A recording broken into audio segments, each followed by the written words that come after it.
Hi, I'm back. I want to talk to Muslims, especially African Muslims. I want to talk about what's happening in Nigeria. Can somebody tell me why over 160 Christians were murdered on Christmas Eve just a few days ago by Muslim militias in Nigeria, the north side of Nigeria, where Muslims are a majority? I think there's 53% Muslims in Nigeria, if I'm not mistaken. What's wrong with Christian apologists these days? Apologists like this guy, whom for the sake of this video, I will be calling Mr. Sad. Obviously, the word Islam makes him sad. And other apologists like Mr. Lai and this dude. You see, these three, and I don't know if there are more out there, but they keep regurgitating the same fake news. They want to make Islam look evil, either by hook or by crook. I mean, it is understandable to be a Christian and be jealous of the growth of Islam. But to stoop this low and accuse Muslims of attacking and killing Christians on Christmas Eve is saddening to say the least. Especially if you have zero evidence to show for it. And again, because the attack took place on Christmas Eve doesn't automatically mean Christians are the victims and then Muslims are the aggressors. Now let's go to the leading Nigerian newspaper called The Guardian.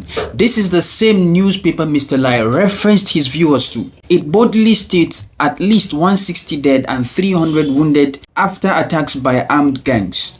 Armed gangs are not Muslim militias or jihadists. And when you read further, you will find the statement of Monday Kassa, the head of the local government in Boko's Jos Plateau State, where these attacks actually happened. He said, these are armed groups locally called bandits. Again, these man did not say Muslim militias or jihadists. We all know who bandits are. These are thieves and they are religiously not inclined. They don't pick their victims based on their religious beliefs. If you are a victim, your religious inclinations doesn't matter. It can't save you. Muslims and Christians have always been their victims, and this is why the Guardian newspaper and other news media outlets in Nigeria never accused the Muslims or alleged that the Muslims are the aggressors and never said the Christians were the victims. Again, this is why Gang Berry, the governor's spokesperson, who is a Christian, never accused Muslims and never said Christians were the victims. Rather, he said proactive measures will be taken by the government to curb ongoing attacks